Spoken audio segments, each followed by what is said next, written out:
Hi friends, இன்றைக்கி mutton சுவையில் காளான் கிரேவி எப்படி பண்ணுறதுன்னு பார்ப்போம். Welcome to our channel.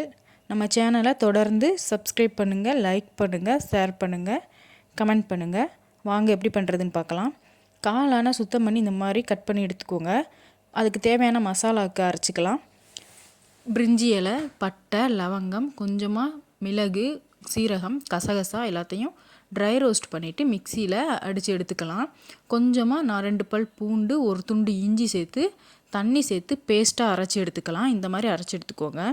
இப்போது ஒரு கடாயில் எண்ணெய் சேர்த்துக்கலாம். எண்ணெய் தேவையான அளவு சேர்த்துக்கோங்க.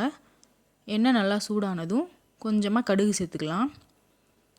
கடுகு நல்லா பொரியவும் நான் மிக்சியில் ஒரு பல்லாரியை அரைச்சி வச்சுருக்கேன், அதை சேர்த்துக்கலாம். சேர்த்துட்டு நல்லா ஒரு தடவை வதக்கி விட்டுருங்க.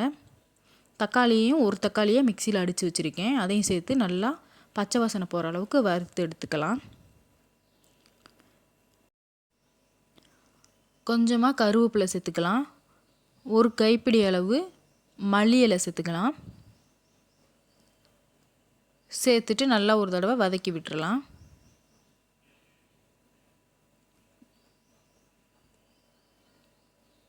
இப்போது நம்ம அரைச்சி வச்சுருக்கிற அந்த பேஸ்ட்டை சேர்த்துடலாம். அந்த மசாலா பேஸ்ட்டை சேர்த்துட்டு நல்லா வதக்கி விட்டுருங்க. அந்த மசாலாவோட வாசனை போகிற வரைக்கும் வதக்கி விட்டுட்டு கடையில் வாங்கினா மட்டன் மசாலாவை தான் நான் சேர்த்துருக்கேன். உங்கள் காரத்துக்கு ஏற்ற மாதிரி மசாலா சேர்த்து நல்லா இந்த மாதிரி அடுப்பை குறைவான தீயில வச்சேவும் கலந்து விட்டுக்கிட்டே இருங்க. இப்போது நம்ம கட் பண்ணி வச்சுருக்கிற காளானை இதில் சேர்த்துடலாம். சேர்த்துட்டு மசாலா, காளான் எல்லாம் நல்லா மிக்ஸ் ஆகிற மாதிரி வதக்கி விடுங்க.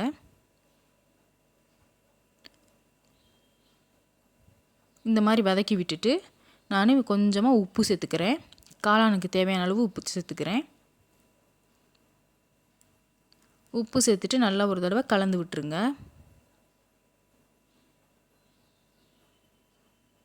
நம்ம காளானுக்கு அதிகமாக தண்ணி ஊற்றணும்னு அவசியம் இல்லை, ஏன்னா அதுலேயே நமக்கு தண்ணி கொஞ்சம் வெளியே வரும்.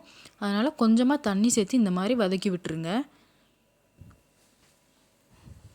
இப்போது அடுப்பை அதிகமாக வச்சு அந்த தண்ணி வத்துற அளவுக்கு கொதிக்க விடுங்க. இப்போ தண்ணி ஓரளவு வற்றி வந்துருச்சு. இன்னும் நமக்கு தண்ணி வற்றணும் அப்படின்னா இன்னும் கொஞ்சம் நேரம் கூட அடுப்பில் வச்சு நல்லா வேக வைங்க.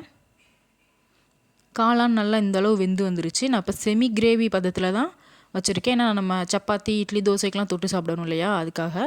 உங்களுக்கு இன்னமுமே ட்ரையாக வேணும்னா கொஞ்சம் நேரம் ஒரு 2 நிமிஷம் எக்ஸ்ட்ரா அதை கொதிக்க விடுங்க. டேஸ்டான காளான் ரெடி. தேங்க்யூ.